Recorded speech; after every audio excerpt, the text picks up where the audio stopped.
কাঁচা দুধের সাথে এই উপাদানগুলো মিশিয়ে তোমার মুখে একবার লাগা মুখ এতটা বেশি পরিমাণে ফর্সা হবে, তোমরা নিজেরাই অনেক বেশি অবাক হয়ে যাবে, নিজেরাই আশ্চর্য হয়ে যাবে কিভাবে দুধের সঙ্গে এই উপাদানগুলো মিশিয়ে এই ভাইরাল ক্রিমটি আমি বানিয়েছি। ভাইরাল এই ক্রিমটি মুখে লাগানোর সঙ্গে সঙ্গে মুখ কিন্তু ধবধবে ফর্সা করে ফেলবে, তার সঙ্গে মুখের যাবতীয় সমস্যা কিন্তু দূর করে ফেলবে।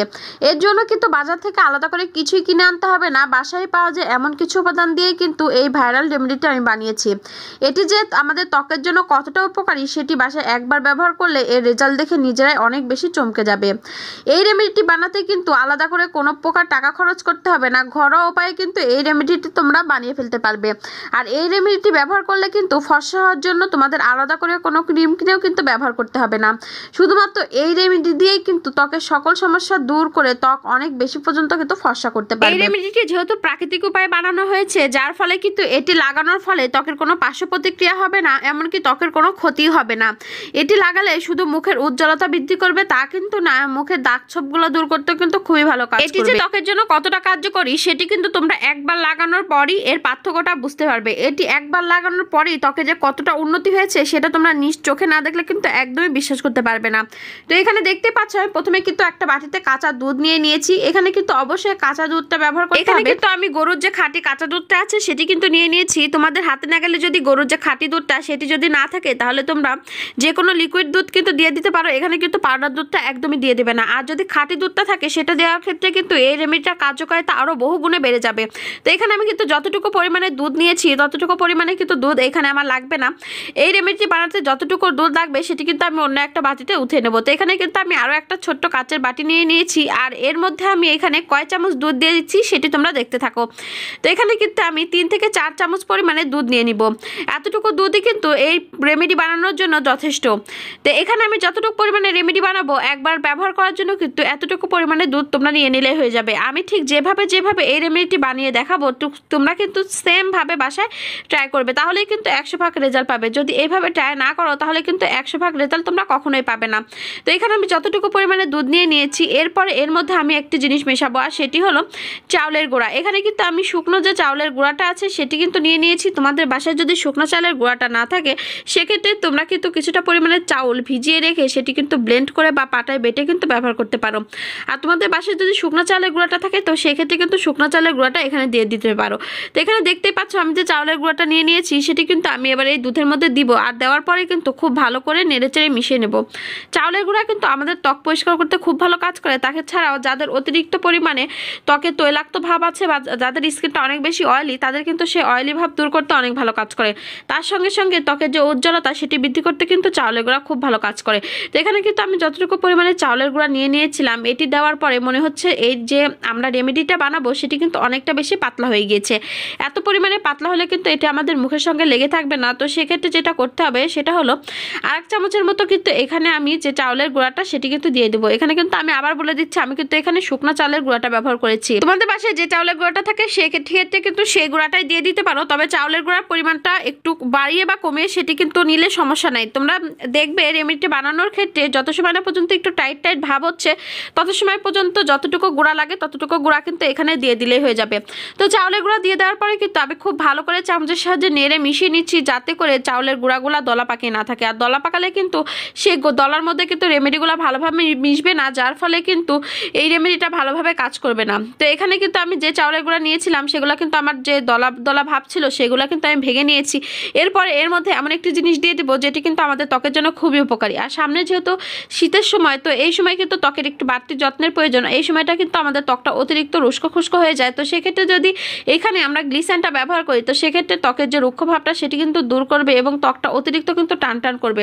তার সঙ্গে ত্বকের যে কালো কালো ভাবগুলা সেটিও কিন্তু দূর করতে সাহায্য করবে এই গ্লিসারিন। এখানে দেখতে পাচ্ছেন আমি যে গ্লিসারিনটা নিয়ে নিয়েছি সেটির মধ্যে কিন্তু আগে থেকে আমি পানি মিশিয়ে রেখেছি। এখানে যদি আপনারা পানি মিশিয়ে গ্লিসারিনটা ব্যবহার করেন তো সেক্ষেত্রে কতটুকু পরিমাণে গ্লিসারিন ব্যবহার করতে হবে সেটাও কিন্তু আমি দেখিয়ে দিচ্ছি। যদি আপনারা পানি মিশিয়ে ব্যবহার করেন তো সেক্ষেত্রে কিন্তু এখানে প্রায় 1 চামচের মতো গ্লিসারিন কিন্তু আপনারা ব্যবহার করতে পারবেন।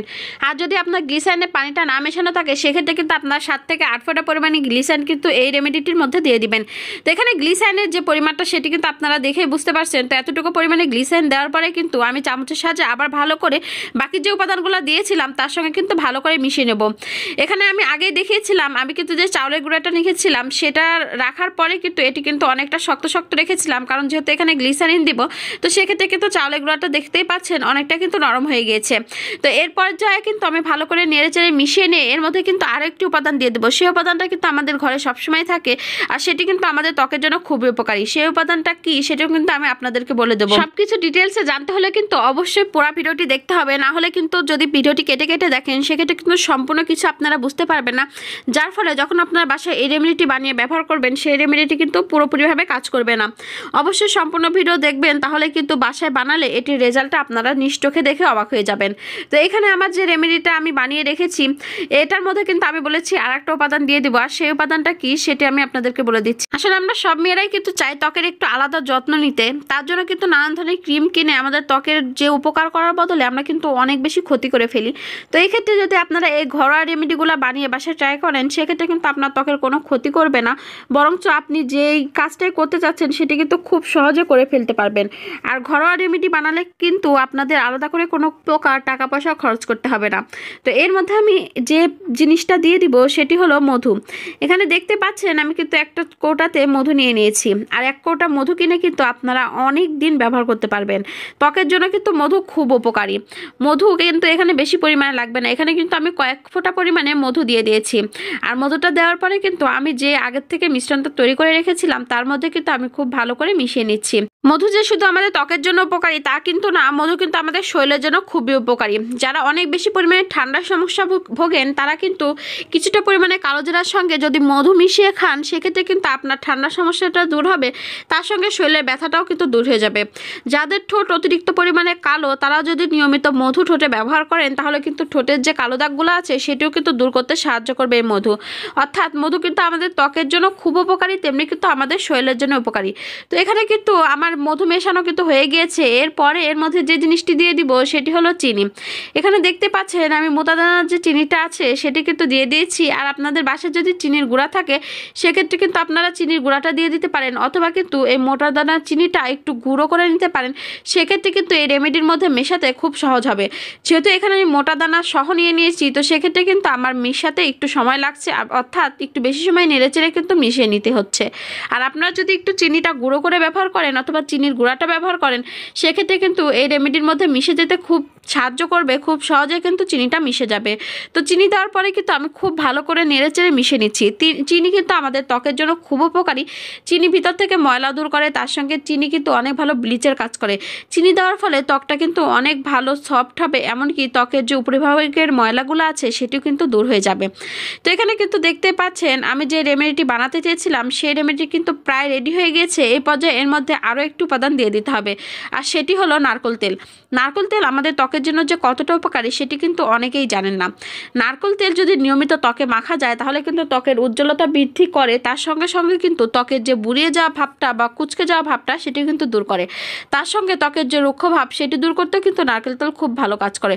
তো এখানে কিন্তু আমি কয়েক ফোঁটা নারকেল তেল এখানে দিয়ে দিয়েছি, আপনারা কিন্তু চা চামচের হাফ চা চামচ পরিমাণে নারকেল তেল দিয়ে দিতে পারেন। তো এখানে কিন্তু নারকেল তেল দেওয়ার পরে কিন্তু আবার যে চামচটা আমি রেখেছিলাম সেটি দিয়ে কিন্তু ভালো করে নেড়ে বাকি উপাদানগুলোর সঙ্গে কিন্তু মিশিয়ে নিচ্ছি। কারণ আমি আগেই বলে দিয়েছি সবগুলো উপাদান যদি ভালোভাবে মিশে না যায় তো সেক্ষেত্রে কিন্তু সেই রেমেডিটি 100% কার্যকারিতা পায় না। সবগুলো উপাদান যখন একনের সঙ্গে মিশে যায় তখনই কিন্তু সেই রেমেডিটি ভালোভাবে কাজ করে। তো এই পর্যায়ে কিন্তু বেশ কিছু সময় নেড়েচেড়ে যখনই দেখবেন যে রেমেডিটা আপনারা বানিয়েছেন সেটি কিন্তু একটু ক্রিমি ক্রিমি ভাব হয়ে গিয়েছে, বাইরে কালারটা কিন্তু চেঞ্জ হয়ে গিয়েছে, তখন বুঝে নেবেন যে এই রেমেডিটি কিন্তু মুখে ব্যবহার করার জন্য একদমই তৈরি হয়ে গিয়েছে।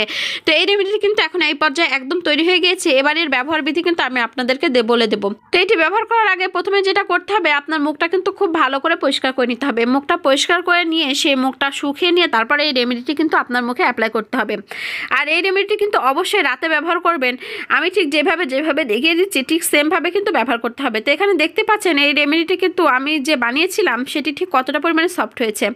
এটা আমি হাতের সাহায্যে যেভাবে দেখে দিচ্ছি আপনারা সেম প্রসেসে কিন্তু আপনার মুখে অ্যাপ্লাই করে নেবেন। এই রেমেডিটি লাগিয়ে আপনার মুখটা কিন্তু বেশ কিছু সময় রেস্ট রাখতে হবে, এই জন্য কিন্তু রাতে ব্যবহার করাটাই বেশি জরুরি। আর রাতে ব্যবহার করলে কিন্তু এই রেমেডিটির কার্যকারিতা বহুগুণে বেড়ে যাবে।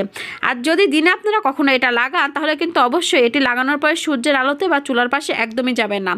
এটি রাতে লাগিয়ে ঘুমিয়ে যাবেন, তারপর ঘুম থেকে উঠে আপনি বাসায় ব্যবহার করার যে রেগুলার ফেস ওয়াশ আছে সেটি দিয়ে মুখ পরিষ্কার করে নেবেন, তারপর বাসায় ব্যবহার করার যে রেগুলার ক্রিমটা আপনারা ব্যবহার করেন সেটি দিয়ে দিবেন। এভাবে যদি আপনারা সপ্তাহে 2 থেকে 3 দিন ব্যবহার করেন তাহলে তাহলে আপনার মুখ দুধের মতো সাদা এবং ধবধবে ফর্সা হবে।